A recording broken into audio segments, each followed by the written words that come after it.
Good morning BSc third year. आज हम पढ़ेंगे प्रकाश संश्लेषण को प्रभावित करने वाले कारक। हम 3 कारक कंप्लीटली पढ़ चुके हैं।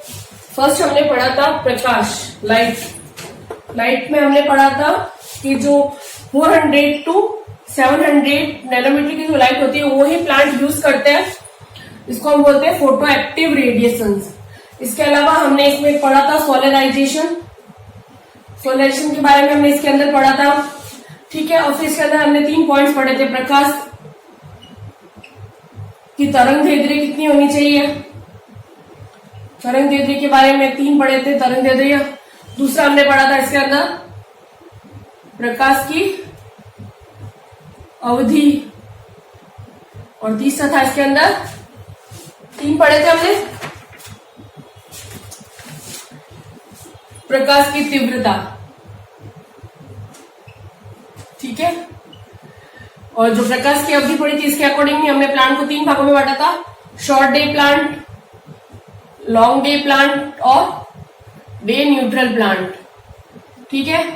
जो शॉर्ट डे प्लांट होते थे उनमें कम टाइम के लिए लाइट चाहिए होती थी, लॉन्ग डे में लंबे टाइम तक प्लांट को लाइट चाहिए, और डे न्यूट्रल में कोई फर्क नहीं पड़ता लाइट कितनी मिल रही है, ठीक है। इसके अलावा हमने इसमें एक पॉइंट पढ़ा था एलसीपी, लाइट कंपनसेशन पॉइंट। ये का क्या होता है, इस समय क्या होता है फोटोसिंथेसिस और बराबर हो जाए इक्वल टू रेस्पिरेशन की रेट। दोनों की रेट अगर रेस्पिरेशन और इसकी रेट अगर दोनों की सिमिलर हो जाती है तो उसको हम बोलते हैं एलसीपी। ये कब होता है, एक तो अर्ली मॉर्निंग प्रातः काल और एक होता है सायकाल के समय में, ठीक है। ये हमने इसके अंदर डिस्कस किया था लाइट के अंदर। उसके बाद में हमने डिस्कस किया था तापमान के बारे में। दूसरा हमने डिस्कस किया था तापमान, टेम्परेचर। और टेम्परेचर में हमने बताया था प्लांट कितना टेम्परेचर पे ग्रो करता है। प्लांट है 10 to 35 सेंटीग्रेड पर आसानी से ग्रो करता है। अगर टेम्परेचर हाई होता है तो स्टार्टिंग में तो क्या होता है, फोटोसिंथेसिस भी ज्यादा होगा। और टेम्परेचर बहुत ज्यादा हाई होने पर, अगर टेम्परेचर बहुत ज्यादा हाई हो गया, हाईएस्ट, तो उस समय क्या होगा, जो फोटोसिंथेसिस है वो रुक जाएगा। उसका कारण है फोटोसिंथेसिस रुकने का कारण क्या होता है, जो फोटोसिंथेसिस से रिलेटेड जो एंजाइम्स होते हैं वो विकृत हो जाएंगे, डीनेचर्ड हो जाएंगे, और साथ ही रूबिस्को के कार्बन डाइऑक्साइड से एफिनिटी भी कम हो जाएगी, ठीक है, टेम्परेचर जब कम हो जाता है। और दूसरा अगर टेम्परेचर लो हो जाए, टेम्परेचर अगर लो हो जाता है तब क्या होता है, तब भी फोटोसिंथेसिस स्टॉप, रुक जाएगा। क्यों? क्योंकि यहाँ पर जो हमारे एंजाइम्स होते हैं वो भी विकृत हो जाएंगे, एंजाइम भी काम करना बंद कर देते हैं, निष्क्रिय हो जाते हैं, ठीक है। एंजाइम इनएक्टिव हो जाएंगे, इस वजह से एंजाइम के इनएक्टिव होने से फोटोसिंथेसिस रुक जाएगा टेम्परेचर कम होने पर भी, ठीक है। उसके अलावा हमने कुछ बताया था कि इसके कुछ एक्सेप्शन भी है, जैसे बहुत ज्यादा minus temperature, -80 temperature, -20 to -35 degree centigrade temperature पे भी कुछ प्लांट जैसे कॉनिफर्स और जो शैवाल होते हैं -20 to -35, यहाँ पर कॉनिफर्स फोटोसिंथेसिस कर पाते हैं। कॉनिफर एंड लाइकेंस ये क्या है, आसानी से फोटोसिंथेसिस कर लेते हैं। ये जो हम पढ़ रहे हैं वो एक्सटर्नल फैक्टर है, ठीक है, ठीक है। अब ये हो गया, ये तो कंप्लीट हो गया। फिर है कार्बन डाइऑक्साइड का, ये भी हमने कंप्लीट कर चुके। कार्बन डाइऑक्साइड का ये कि एनवायरमेंट में 0.03% कार्बन डाइऑक्साइड प्रेजेंट है। इसको हम लिख सकते हैं 300 ppm। जब ये लाइट 0.03 से 0.5% तक होती है तब फोटोसिंथेसिस हाई होता है, फोटोसिंथेसिस बहुत हाई होगा। और अगर यह 0.5% से भी आगे बढ़ जाता है, उससे ज्यादा हो जाए, ठीक है, अगर अधिक हो जाता है तो उस समय क्या होता है, कार्बन डाइऑक्साइड की मात्रा अगर 0.5 से कार्बन डाइऑक्साइड की मात्रा 0.5 से भी अगर बढ़ जाती है तो क्या होता है, जो एब्सिसिक एसिड होता है वो एक्टिव होगा और वो क्या करेगा, स्टोमेटा क्लोज, और स्टोमेटा जैसे क्लोज होगा फोटोसिंथेसिस भी स्टॉप, ठीक है। आए समझ में यहाँ तक? ये सब हम कंप्लीटली कर चुके हैं। अब आज हम नया फैक्टर पढ़ेंगे ऑक्सीजन, और यहाँ पर हमने एक पॉइंट पढ़ा था CCP, carbon dioxide compensation point. Photosynthesis में जितनी कार्बन डाइऑक्साइड यूज होती है वो बराबर हो किसके, रेस्पिरेशन में मुक्त होने वाली, रिलीज होने वाली, रेस्पिरेशन में रिलीज कार्बन डाइऑक्साइड के। अगर कार्बन डाइऑक्साइड, जितने प्लांट्स कार्बन डाइऑक्साइड को ग्रहण कर रहे हैं उतनी कार्बन डाइऑक्साइड अगर रेस्पिरेशन के थ्रू बाहर निकल रही है, अगर वो दोनों बराबर होती है तो उसको हम बोलते हैं CCP compensation point. Carbon dioxide की वह मात्रा जिसमें प्रकाश संश्लेषण में काम आने वाली कार्बन डाइऑक्साइड व श्वसन में मुक्त होने वाली कार्बन डाइऑक्साइड की मात्रा समान हो। और सीसीपी की वैल्यू हमने पढ़ी थी, सीसीपी की वैल्यू C4 में कितनी होती है, C3 में होती है 40 to 100 ppm, C4 में होती है 8 to 10 ppm, और जो स्कैम होता है उनमें होती है 40 to 100 ppm। ठीक है, ये सब हम कार्बन डाइऑक्साइड तक हम कंप्लीटली पढ़ चुके हैं। अब आज हम पढ़ेंगे एक्सटर्नल न्यू फैक्टर ऑक्सीजन की, ऑक्सीजन से क्या होता है। ठीक है, आज हम फोर्थ पढ़ रहे हैं ऑक्सीजन। ऑक्सीजन है तो ऑक्सीजन क्या यूज होता है फोटोसिंथेसिस में, ऑक्सीजन की मात्रा पर। अगर हम लिखे ऑक्सीजन की मात्रा, तो ऑक्सीजन की मात्रा अगर ज्यादा हुई तो क्या होगा, अगर ऑक्सीजन की मात्रा इंक्रीज होती है और ऑक्सीजन की मात्रा डिक्रीज होती है, जब ऑक्सीजन की मात्रा ज्यादा होती है दोस्तों में क्या होता है, प्लांट्स के अंदर जो रूबिस्को एंजाइम होता है वो क्या करेगा, ऑक्सीजनेज एक्टिविटी, और जैसे ही वो ऑक्सीजनेज एक्टिविटी करेगा तो क्या होगा, एक पीजीए का मॉलिक्यूल बनेगा जिससे फोटोसिंथेटिक प्रोडक्ट कम बनेगा। ठीक है, फोटोसिंथेटिक प्रोडक्ट की मात्रा कम बनेगी। ठीक है, और जब ऑक्सीजन की मात्रा ज्यादा होती है तो उस समय क्या कम होती है, उस समय क्या होता है, जो रूबिस्को एंजाइम होता है, रूबिस्को क्या करेगा, अपनी कार्बोक्सिलेज एक्टिविटी को करेगा। जब कार्बोक्सिलेज एक्टिविटी होती है तो क्या होता है, 2 पीजीए के मॉलिक्यूल बनेंगे, और ये C3 साइकिल चलता है यहाँ पे, और C3 साइकिल से क्या बनता है, ग्लूकोज। ठीक है, इससे फोटोसिंथेटिक प्रोडक्ट बढ़ जाएगा। ठीक है, आए समझ में। जब ऑक्सीजन की मात्रा ज्यादा होती है तो उस समय जो रूबिस्को एंजाइम होता है जिसके पास कार्बोक्सिलेज और ऑक्सीजनेज एक्टिविटी दोनों होती है, और ये सर्वत्र पृथ्वी पर सबसे ज्यादा पाया जाने वाला एंजाइम होता है जो स्ट्रोमा के 16% भाग बनाता है। स्ट्रोमा में ये रूबिस्को एंजाइम क्या करता है, जब ऑक्सीजन की मात्रा ज्यादा होती है एनवायरमेंट में तब ऑक्सीजनेज एक्टिविटी दर्शाता है, और ऑक्सीजनेज एक्टिविटी दर्शाता है तब केवल एक पीजीए का मॉलिक्यूल बनता है, और जब एक पीजीए का मॉलिक्यूल बनता है तो डायरेक्टली फोटोसिंथेसिस की जो प्रोडक्शन कम हो जाएगा। ठीक है, फोटोसिंथेटिक प्रोडक्ट का जो प्रोडक्शन होता है वो कम हो जाएगा, प्रोडक्ट कम बनेंगे।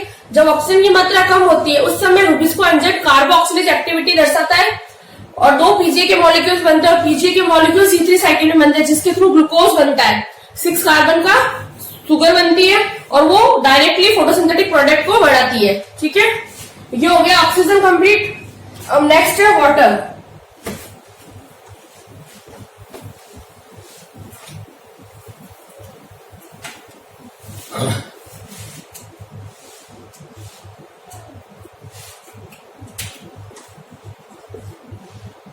फिफ्थ है वाटर। वाटर कैसे करता है, अगर फोटोसिंथेसिस में हम देखते हैं, फोटोसिंथेसिस में जो प्रोटॉन डोनर होता है उसके रूप में कार्य करता है वाटर। फोटोसिंथेसिस में प्रोटॉन डोनर की तरह काम करता है। दूसरा, जो प्लांट्स के द्वारा जो अवशोषित जल होता है,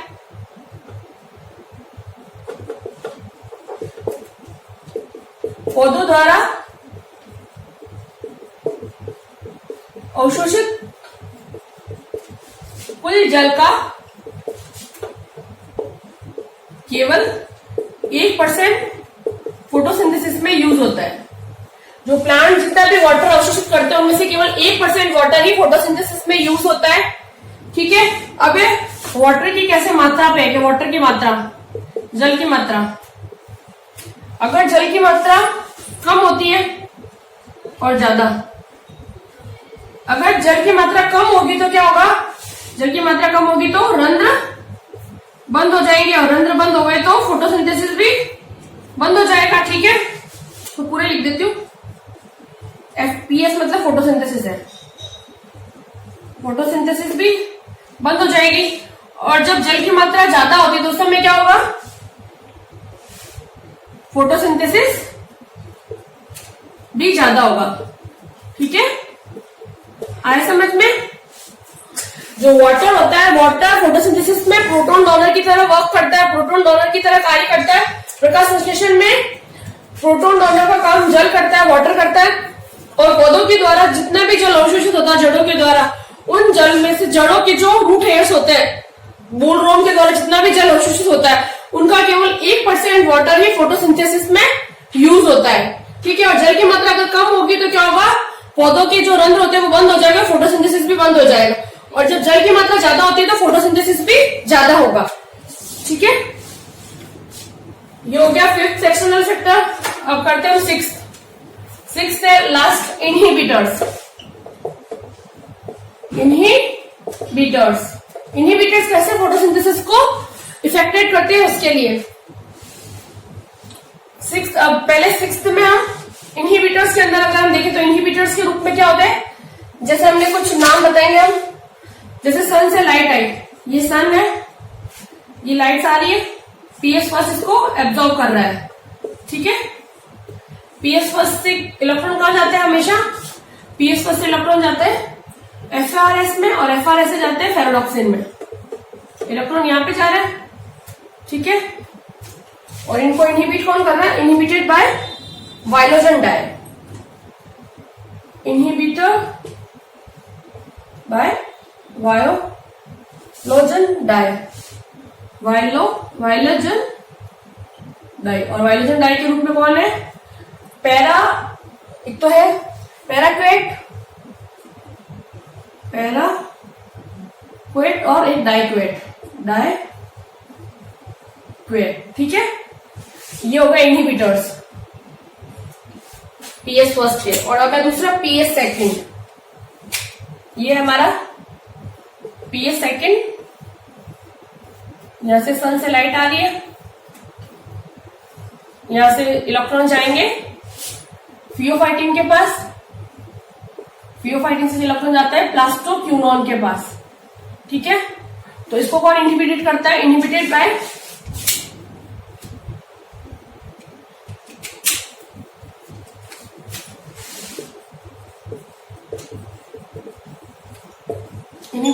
इसके अलग अलग नाम है, सब मैं नाम लिख देती हूँ। डीसीएमयू, सीएमयू, फिर पैन,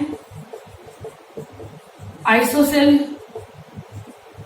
और ब्रोमोसिल,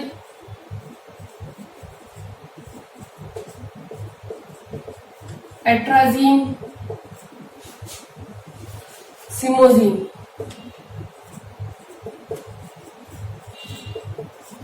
ये सब इनहिबिटेट करते हैं। तो एक बार वापस रिपीट करते हैं, इनहिबिटर के रूप में पीएस फर्स्ट को पीएस फर्स्ट से इलेक्ट्रॉन जाता है एफआरएस के पास, फेरोडॉक्सिन रिडक्टेज सब्सटेंस के पास, वहां से जाते हैं फेरोडॉक्सिन में।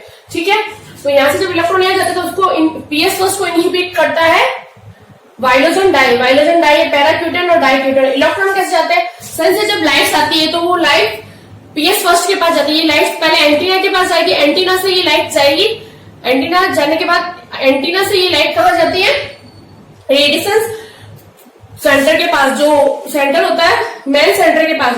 और मेन सेंटर के पास जाते यहाँ से क्या इलेक्ट्रॉन उत्तेजित अवस्था में आ जाएंगे, और ये उत्तेजित इलेक्ट्रॉन चले जाएंगे पीएस फर्स्ट से एफआरएस के पास, और एफआरएस से इलेक्ट्रॉन जाते हैं फेरोडॉक्सिन के पास। ठीक है, और इनको इनहिबिटेड करता है वाइलोजन डाई, वो है पैराक्यूटेन और डाइक्यूटेन।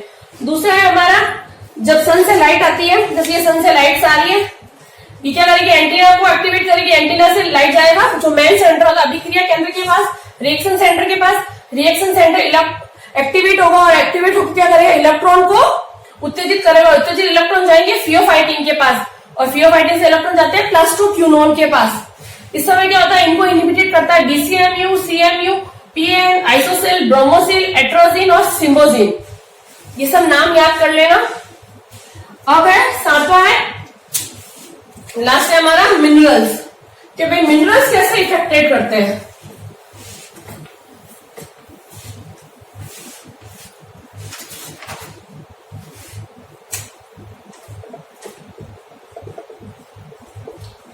मिनरल खनिज तत्व किस प्रकार से फोटोसिंथेसिस को इफेक्टेड करते हैं, जो प्रकाश संश्लेषण की क्रिया में खनिज तत्व एंजाइमों के निर्माण तथा ईटीएस की घटक है। जो फोटोसिंथेसिस की जो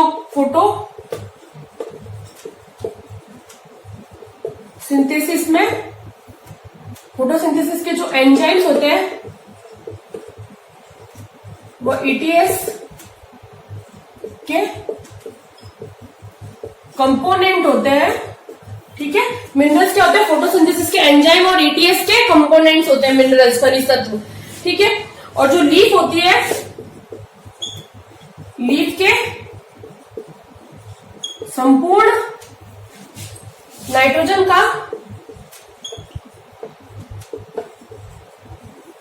आधा भाग रूबिस्को एंजाइम में होता है।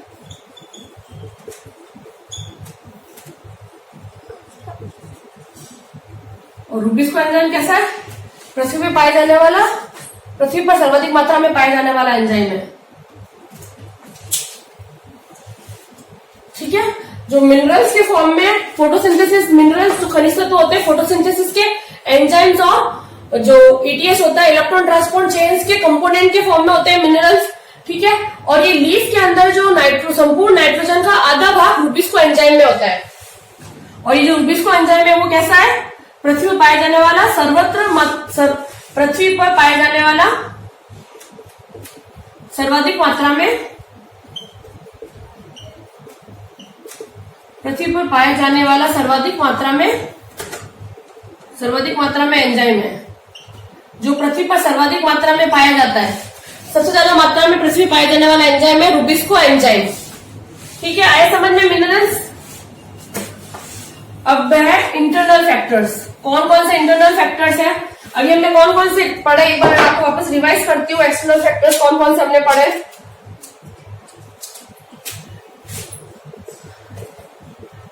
एक्सटर्नल में फर्स्ट हमने पढ़ा लाइट, सेकंड पढ़ा हमने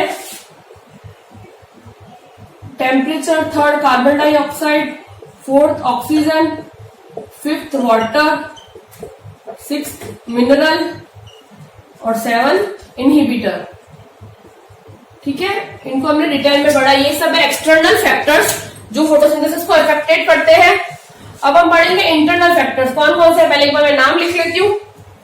इंटरनल फैक्टर जो कि फोटोसिंथेसिस को करते हैं इफेक्टेड। इंटरनल फैक्टर्स कौन कौन से इंटरनल फैक्टर्स? फर्स्ट है क्लोरोफिल। क्लोरोफिल किस तरह से फोटोसिंथेसिस को इफेक्टेड करेगा? ठीक है, सेकंड है हमारा स्टोरेज फूड। जो फूड स्टोरेज होता है वो किस तरह से फोटोसिंथेसिस को इफेक्टेड करेगा? थर्ड है लीफ एनाटॉमी। अब हम एक एक को वापस डिटेल में पढ़ते हैं। इंटरनल फैक्टर कौन कौन से? क्लोरोफिल, स्टोरेज फूड और लीफ की एनाटॉमी। ठीक है,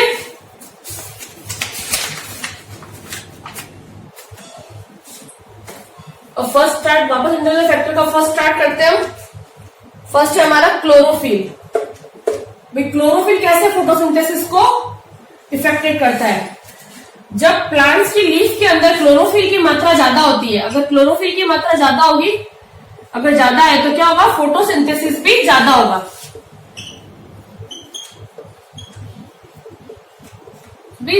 तो इसको ऐसे लिख सकते हैं, क्लोरोफिल प्रोपोर्शनल बराबर होता है फोटोसिंथेसिस के। ठीक है, अगर क्लोरोफिल की मात्रा ज्यादा होगी तो फोटोसिंथेसिस भी ज्यादा होगा। ठीक है, और इसके अंदर एक पॉइंट है एसिमिलेटरी नंबर। एसिमिलेटरी नंबर, स्वांगीकरण संख्या। ये क्या होती है? स्वांगीकरण संख्या इक्वल्स टू फोटोसिंथेटिक नंबर, ऐसे लिखते हैं। फोटोसिंथेटिक संख्या, एसिमिलेटरी संख्या बराबर होती है फोटोसिंथेटिक संख्या के। कैसे? इसकी डेफिनेशन हम लिखते हैं। ये कॉन्सेप्ट दिया था, कॉन्सेप्ट दिया गया था will starter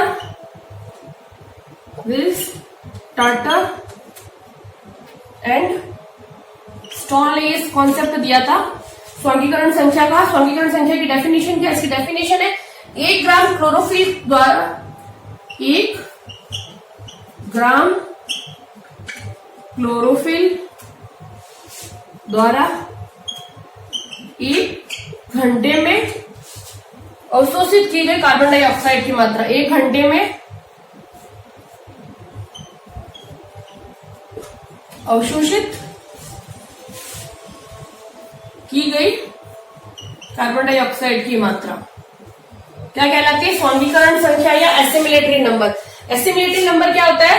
assimilatory number photosynthetic सौंदीकरण संख्या फोटोसिंथेटिक संख्या के बराबर है, प्रकाश संश्लेषण की संख्या के बराबर होता है। Assimilatory number equals to photosynthetic number. ये कॉन्सेप्ट दिया था विल स्टार्टर और स्टॉल ने। इन्होंने बताया था कि इसकी डेफिनेशन है 1 ग्राम क्लोरोफिल जो होता है, 1 ग्राम क्लोरोफिल के द्वारा 1 घंटे में अवशोषित की गई कार्बन डाइऑक्साइड की मात्रा कहलाती है एसिमिलेटरी संख्या। 1 ग्राम क्लोरोफिल के द्वारा 1 घंटे में अवशोषित की गई कार्बन डाइऑक्साइड की मात्रा कहलाती है एसिमिलेटरी नंबर। ठीक है, ये हो गया हमारा फर्स्ट कंप्लीट।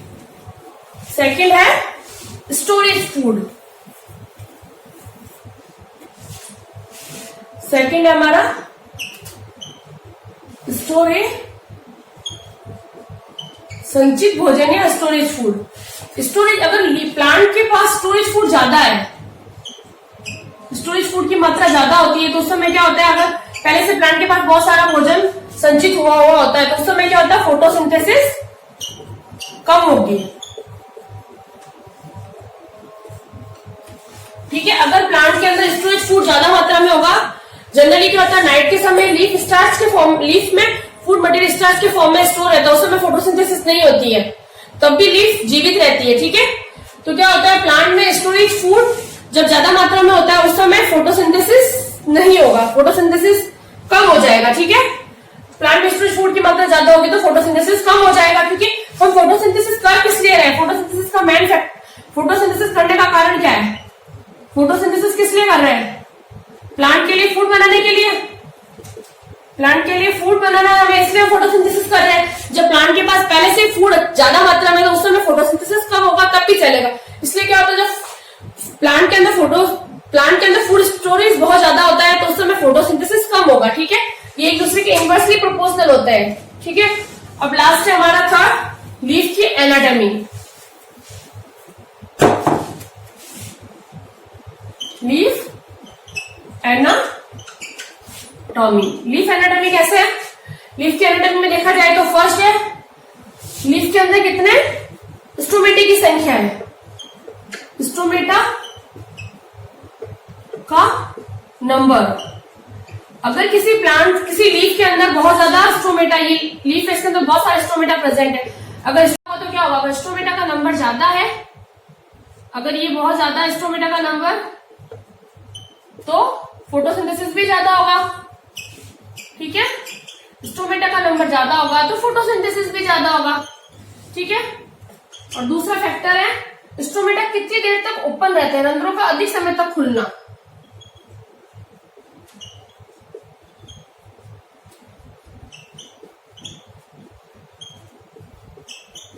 अगर कोई प्लांट, कोई लीफ है, उसके पास, ये कोई लीफ है, इसके पास स्टोमेटा है, पर वो ज्यादा समय तक ओपन रहते हैं, अगर ज्यादा समय तक ओपन रहेंगे तो क्या होगा, अगर ज्यादा समय तक अगर स्टोमेटा ओपन रहेंगे, ज्यादा समय तक ओपन, तो क्या होगा, तो फोटोसिंथेसिस भी ज्यादा होगा। ठीक है, अगर किसी लीफ में स्टोमेटा तो कम है, मगर वो ज्यादा समय तक ओपन रह रहे, ज्यादा समय तक खुले रहेंगे, तो उनमें फोटोसिंथेसिस भी ज्यादा होगा, क्योंकि स्टोमेटा के थ्रू ही प्लांट्स क्या करते हैं, कार्बन डाइऑक्साइड को अंदर लेते हैं और ऑक्सीजन को बाहर मुक्त करते हैं। ठीक है, आए समझ में यहाँ तक लीफ की एनाटॉमी। लीफ की एनाटॉमी स्टोमेटा के नंबर पे और रंध्रों के अधिक समय तक खुलने पे निर्भर करती है। फर्स्ट, स्टोमेटा का नंबर अगर ज्यादा है तो फोटोसिंथेसिस भी ज्यादा होगा। क्यों ज्यादा होगा, क्योंकि स्टोमेटा ही कार्बन डाइऑक्साइड को अंदर लेता है, प्लांट्स के अंदर कार्बन डाइऑक्साइड की मात्रा ज्यादा होती है, तब फोटोसिंथेसिस ज्यादा होता है। सेकेंड है रंध्रों का अधिक समय तक खुलना। अगर किसी लीफ, प्लांट्स की लीफ पे स्टोमेटा कम है, मगर वो ज्यादा समय तक खुले रहते हैं, तब भी फोटोसिंथेसिस ज्यादा होगा, क्योंकि वो ज्यादा समय तक खुले रहेंगे तो वो ज्यादा कार्बन डाइऑक्साइड को अंदर की तरफ लेंगे और ऑक्सीजन को बाहर की तरफ मुक्त करेंगे, और इस वजह से फोटोसिंथेसिस ज्यादा होगा। ठीक है, आए समझ में, ये हो गया हमारा internal factor complete. Thank you so much. अगर कुछ भी प्रॉब्लम हो तो नेक्स्ट क्लास में मैसेज या कॉल से मुझे पूछ सकते हो। जो भी मैंने पढ़ाया है उसे वीडियो ओपन कीजिए, पूरा नोट डाउन कीजिए अपने रजिस्टर में। नेक्स्ट वापस एक बार वीडियो को वापस प्ले कीजिए और जो भी मैंने पढ़ा उसको सुनिए। उसके बाद में कुछ प्रॉब्लम होती है तो मैसेज कॉल से मुझे पूछ सकते हैं, कोई प्रॉब्लम नहीं है मुझे, ठीक है। और साथ साथ में पढ़ते रहिए, सब नोट्स डाउन कीजिए। जब भी कॉलेज ओपन होगी उस समय कॉलेज में जब तुम आओगे तो मुझे तुम्हारे रजिस्टर में ये सब नोट डाउन किया हुआ चाहिए, ठीक है। Thank you so much.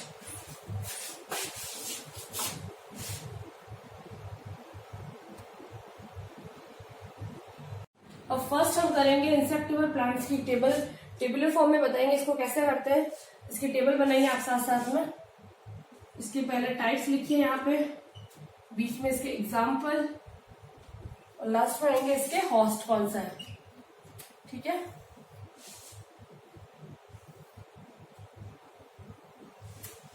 ठीक है, अब एक को मैं बताती हूँ। पहला है हॉल स्टेम पैरासाइट, किसमें होता है? हॉल स्टेम पैरासाइट कि क्या होता है? इसका एग्जाम्पल है क्यूस्क्यूटा,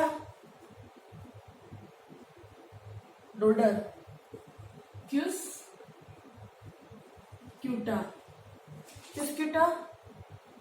डोडर नाम है इसका, डोडा, और इसका होस्ट है बी और आक, ठीक है।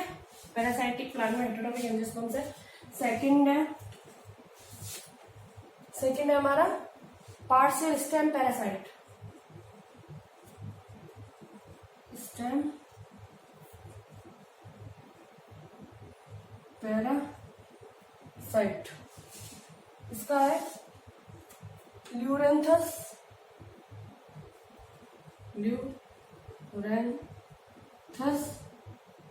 और इसका एग्जाम्पल तो ल्यूरेंथस है होता किसके अंदर है?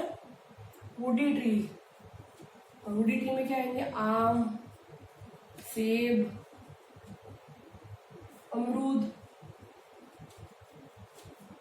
और नींबू, ठीक है। थर्ड है हमारा इसके अंदर हॉल रूट पैरासाइट,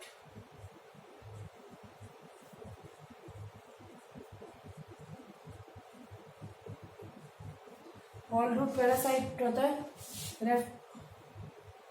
इसके दो है, एक तो ये था, इसी का सेकंड है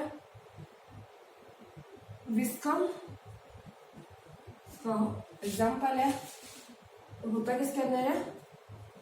पाइनस में, ठीक है। अब इसमें आएगा हमारा हॉल रूट पैरासाइट्स के अंदर आएगा रेफिलेसिया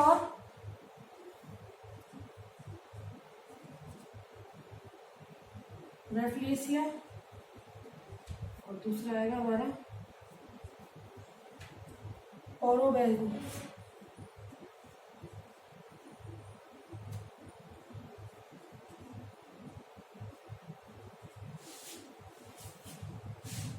इसका एग्जाम्पल है ये अंगूर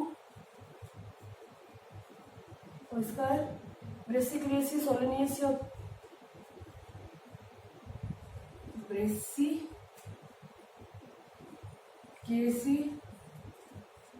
सोलेनेसी और लास्ट है इसका पोएसी, ठीक है। तो ये है हमारे पैरासाइटिक प्लांट्स के अंदर। पहला है हॉल स्टेम पैरासाइट, किसके अंदर होता है? ये एग्जाम्पल है हॉल स्टेम पैरासाइट का। पैरासाइटिक प्लांट में फर्स्ट है हॉल स्टेम पैरासाइट, ये एग्जाम्पल है क्यूस्क्यूटा या डॉडर का। इसका होस्ट होता है बेर और आक। दूसरा parasitic stem partial stem parasite, ये तो हॉल स्टेम है, पार्शियल आधा। पार्शियल स्टेम पैरासाइट है ल्यूकेरेंथस और विस्कम, और इसके होस्ट है वुडी ट्रीज, आम, सेब, अमरूद, और विस्कम का है पाइनस। और हॉल रूट पैरासाइट है रेफिलेसिया और ओरोबेनस। रेफिलेसिया का होस्ट है अंगूर और ओरोबेस का है ब्रेसिकेसी, सोलेनेसियन, पोएसी, ठीक है। अब इसके अंदर एक लास्ट है पार्शियल, वो भी मैं इसमें यहीं पे थोड़ा ऐड कर रही हूँ, partial root parasite, partial root parasite. इसमें कौन है? इसका है स्ट्रिंगा, चंदन। अच्छा ये इसी में एक और था, थर्ड है इसका स्ट्रिंगा। ठीक है, स्ट्रिंगा का है, इसका है, इसका होस्ट होता है, इसका होस्ट है, स्ट्रिंगा का होस्ट है पोएसी। ठीक है, लास्ट है हमारा पार्शियल रूट पैरासाइट। ये किसका है? चंदन का। और इसका होस्ट है सीरस और सीसम। सीरस और सीसम। एक बार मैं वापस रिवाइज करती हूँ। फर्स्ट है हॉल स्टेम पैरासाइट है, इसका एग्जांपल है कस्कुटा या डॉर्डर। इसका होस्ट है बेर और आप। सेकंड है हमारा पार्शियल स्टेम पैरासाइट होता है ल्यूकेरेंथस। ल्यूकेरेंथस का होस्ट है वुडी ट्रीज, आम, सेब, संतरा, नींबू। और विस्कम का होस्ट होता है फाइनस। ठीक है, और हॉल रूट पैरासाइट है रेफेनेसिया। रेफेनेसिया इसका है अंगूर, ओरोवेंसिया, ब्रेसिकेसी और सोलेनेसी। और स्ट्रिंगा का है पोएसी।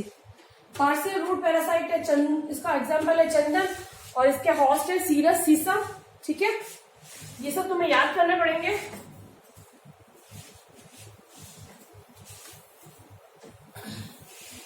फिक्स है इनका एग्जांपल। और ये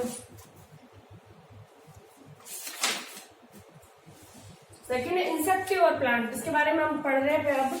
इंसेक्ट, ये पौधे नाइट्रोजन की कमी वाली भूमि में पाए जाते हैं और नाइट्रोजन की कमी पूरी करने के लिए ये पौधे अच्छे अच्छे कीटों को खा जाते हैं। ये पौधे कहाँ पाए जाते हैं? ये पौधे नाइट्रोजन की कमी वाली मृदा में। ठीक है, और नाइट्रोजन की कमी पूरी करने के लिए क्या करेंगे? ये नाइट्रोजन की कमी पूरी करने के लिए कीट पतंगों को खा जाएंगे, कीटों को खाते हैं। ठीक है, इसका एग्जांपल है यूटिकुलेरिया। फर्स्ट इसके एग्जांपल क्या क्या है? एग्जांपल है यूटिकुलेरिया, ब्लैडर रॉट, यूट्रिक्यूलेरिया। ये क्या, एक हाइड्रोफाइट है और वाटर पॉल्यूटेंट का सूचक है। ठीक है, सेकंड है हमारा नेफेंथस, इसको बोलते हैं पिक्चर प्लांट। ठीक है, फिर है थर्ड हमारा ड्रोसेरा। और भी इसके काफी सारे एग्जांपल है, अभी 3 एग्जांपल हम पढ़ रहे हैं। यूटिकुलेरिया, यूटिकुलेरिया एक हाइड्रोफाइट प्लांट होता है और ये प्लांट पॉल्यूटेंट का इंडिकेटर होता है कि कहाँ पॉल्यूटेंट है, जहाँ पॉल्यूटेंट ज्यादा होंगे वहां पर ये प्लांट ग्रो करता है, तो पता चल जाता है। दूसरा निफ्टेंथस, या इसको पिक्चर प्लांट्स भी कहते हैं, ये भी कीटों को खाता है। ठीक है, और ये कैसा होता है?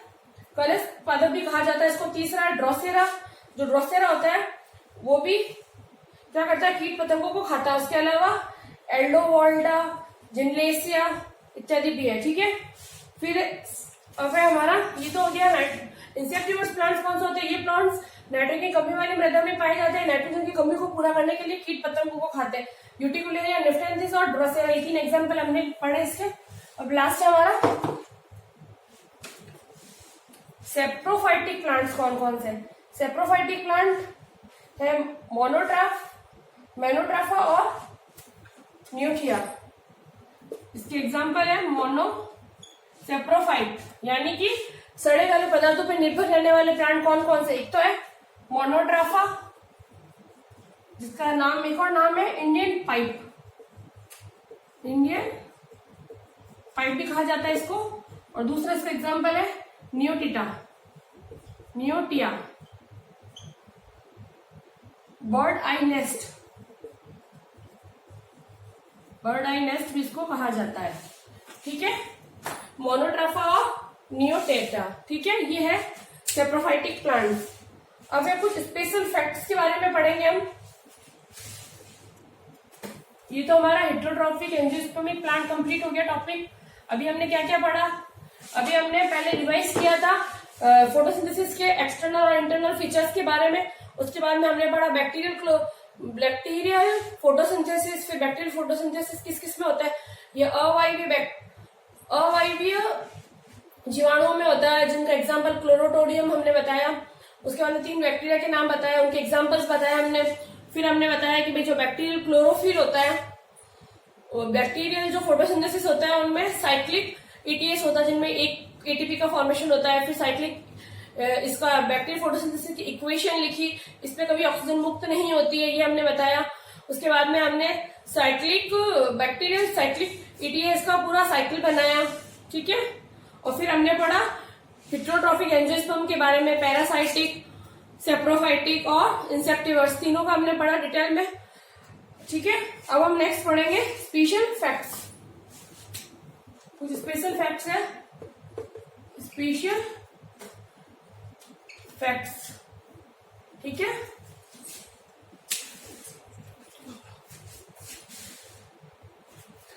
ठीक है, कल हम नेक्स्ट स्पेशल फैक्ट्स के बारे में कल हम डिस्कस करेंगे।